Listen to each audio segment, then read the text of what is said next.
Hello guys, welcome back to my channel. Tonight I made cottage pie. I just dug some stuff out from the freezer, which was frozen onions, peas, cut green beans. Most of it's from Tesco's. I think the onions, they're the only thing that is from Morrison's. So I just start by cutting some carrots. These cut green beans, my children and my partner say they absolutely hate them, but they've actually been eating them for nearly 15 years. They love them really, they just don't realise. I just cut them so small they don't see them. So it's just another way of getting a little bit of goodness into them. So sneaky but quite effective, I think. So I just started by frying some onion, added my carrots, about a handful of peas, and then the sneaky cut green beans. Left it on for about 5 minutes till it started to soften, then added in my beef mince. Gave this a good stir up. It's really hard doing this one-handed, so you'll have to bear with me. Do most of it off camera. So yeah, whilst that was browning, I made up some stock, which was 500ml of water and 2 of Tesco's beef stock cubes. Added that into the mix as well. Another good stir up. Then added in a nice dollop of tomato puree.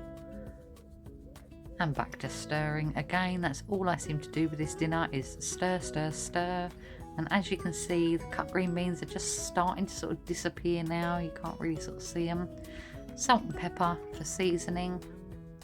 In that goes. And stir again. So yeah, it's starting to smell beautiful now. This is probably one of our favourite dinners. And then yeah, pop the lid on for about 5 minutes, and then I added 3 tablespoons of Tesco's beef gravy granules. These are the Stockwell ones. They're really cheap. I think they're like 60p for the whole pot. So you can add water as well if it's too thick, but mine was absolutely fine. So whilst that was simmering, I got cracked on with the mashed potato. This is just Tesco's frozen mash as well. 4 big cubes of butter, salt and pepper.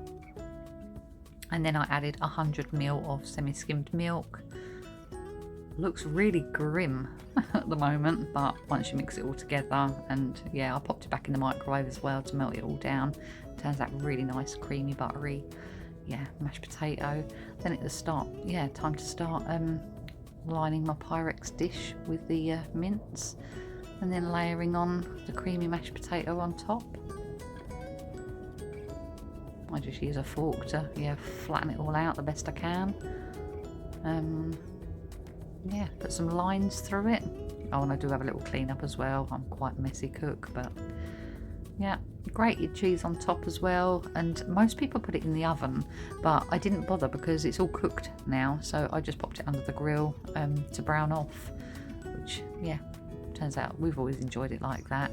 So whilst it was browning, I popped in my part baked rolls into the oven, cut them in half, put a little bit of butter on top of those as well, and then topped my cottage pie with some parsley. I don't know if you can see it, but there's a little light scattering on top there. And it was time to plate up. This is probably one of our favourite meals. We really enjoy this. There was nothing left in the bowls come the end. Yeah, we thoroughly enjoyed every single mouthful, and it's not a very expensive dinner neither. Works out about sort of £2 per person ish, so yeah, it won't break the bank. And then yeah, we just had a part baked roll each on the side. I did make a little baby jug of gravy as well, just to go over the top, and then I sped through this part, dishing up the next 3 bowls. So yeah, that was our dinner tonight, and we all thoroughly enjoyed it. And there we go. That was our din-dins. Beautiful.